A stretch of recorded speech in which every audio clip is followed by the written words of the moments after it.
Hello everyone, আসসালামু আলাইকুম। কেমন আছেন সবাই? আলহামদুলিল্লাহ ভালো আছি আমরা সকলে, আপনাদের দোয়া ও ভালোবাসায় সকলকে জুম্মা মোবারক। আজকের ভিডিওটা হচ্ছে শুক্রবারের একটা দিন। আমরা আমার খালার বাসায় বেড়াতে গিয়েছিলাম। দুদিন ধরে শুধু ঘোরাঘুরি করতেছি আর আপনাদের সাথে শেয়ার করতেছি।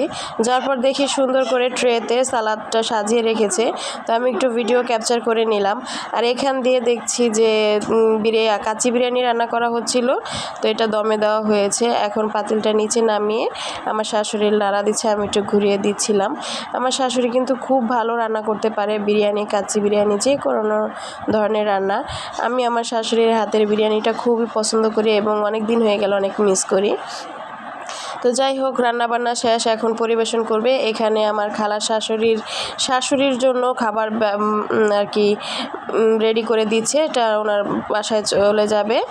আর এই তো আমরা এখন খাওয়া দাওয়া করব। খাওয়া দাওয়ার পর্ব চলতেছে। আমি একটু প্লেট সাজিয়ে দিচ্ছি লেবু সালাদ দিয়ে আর কি, মা প্লেটে বেড়ে দিচ্ছে আর আমি এইভাবে সালাদ দিয়ে সাজিয়ে দিচ্ছি। আর এই তো আমার প্লেটটা একটু সাজিয়ে নিলাম। কেমন হয়েছে কমেন্ট করে জানাবেন। আমরা মেয়ের বাড়ি গিয়েছি, তাই সেই জন্য কাঁঠাল, লিচু আর আম নিয়েছি, যেহেতু সিজন এটাই আর যেতে হয়। সেখান থেকে খাওয়া দাওয়া করার পর আমরা রুমিসা পাখিকে নিয়ে চলে গেলাম দাঁতের ডক্টরে। ওর একটু দাঁতের সমস্যা, ব্যথা করতেছিল, তাই। আল্লাহ হাফেজ, আসসালামু আলাইকুম।